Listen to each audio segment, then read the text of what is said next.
Thank you, Mr. Chairman. Chairman Lamborn, I want to thank you for holding this important hearing on H.R. 2728, the Protecting States' Rights to Promote American Energy Security Act. I have submitted a comprehensive set of comments on the bill for the record, and I will summarize those key points in a few minutes. I'd like to start out by exercising a little bit of personal privilege and recognize three important guests today. My wife, Gina, is with us today. My nephew, Landon, is with us, and also we have an up-and-coming rising star among Texas elected officials, and that's Christy Craddick, the Commissioner of the Railroad Commission of Texas. Welcome each of you here. I've also told them about what comedy and we have in this committee and how we all get along, and so I'm hoping that'll be on display today. This bipartisan sponsored bill takes an important step toward reaffirming states' rights in determining energy production while providing a path forward for the House Republicans' goal of American energy security by the year 2020. This bill is also an important tool to grow good American manufacturing jobs and to reduce greenhouse gas emissions through the increased production and use of abundant and efficient natural gas for our nation's energy needs. You also heard the ranking member agree with those things just a few minutes ago. Before we go too much further today, I think it's important to look at several important facts when it comes to American energy. First, we're in the midst of an energy transformation in the way that we produce energy in this country, cleanly, safely, affordably, and responsibly through the use of proven technologies that continue to improve each year. Second, because of this energy revolution, we are now in a position to be energy secure by the year 2020. This is a goal we should pursue, just as we did in the 60s to put a man on the moon in less than a decade. Third, this energy revolution has created hundreds of thousands of well-paying American jobs in the energy industry. More importantly, however, the energy from affordable and abundant natural gas has put America in a position to become globally competitive in manufacturing and to create millions of great jobs for hardworking Americans that are currently worried about their family's future because of Washington policies. Fourth, the expanded use of clean-burning natural gas has helped us improve the environment by reducing greenhouse gas emissions. In fact, because of this, the U.S. has reduced its emissions of GHGs by nearly 12% over the last 10 years. It ranks first among major nations in the reduction of its carbon footprint. And if I could bring up chart number 1.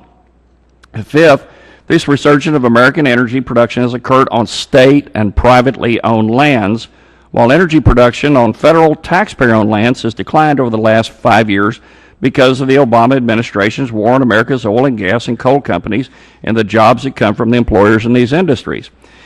6, increased production of American energy has huge potential to help fix our fiscal imbalances in two ways: by balance of trade improvements and by federal deficit reduction.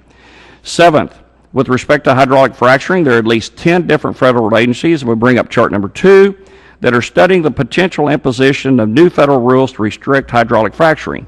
This is being done even though congressional statutes specifically exempt many oil and gas activities, including hydraulic fracturing, from relevant statutes.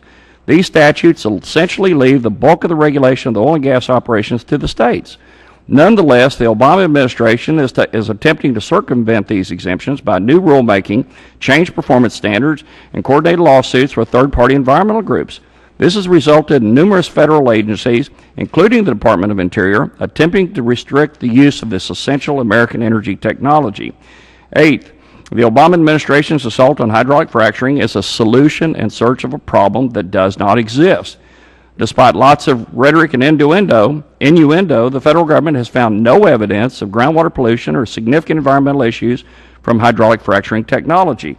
If we go to chart 3, you'll see the testimony from one of 2 EPA administrators, including Lisa Jackson, that have said that I'm not aware of any proven case where the fracking process itself has affected water.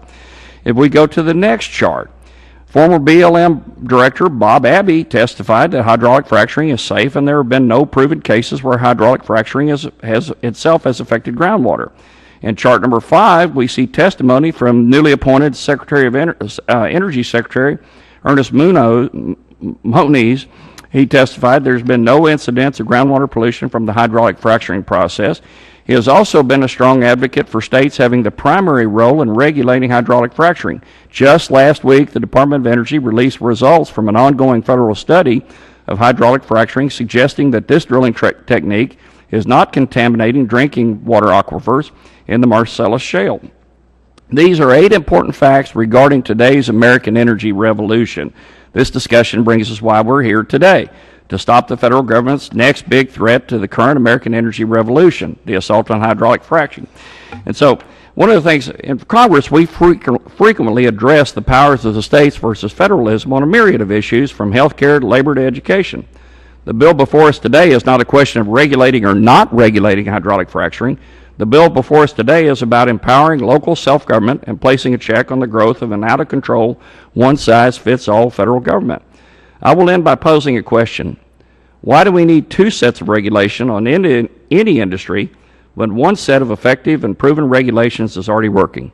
Mr. Chairman, thank you again for holding this hearing on H.R. 2728, and I yield the balance of my time.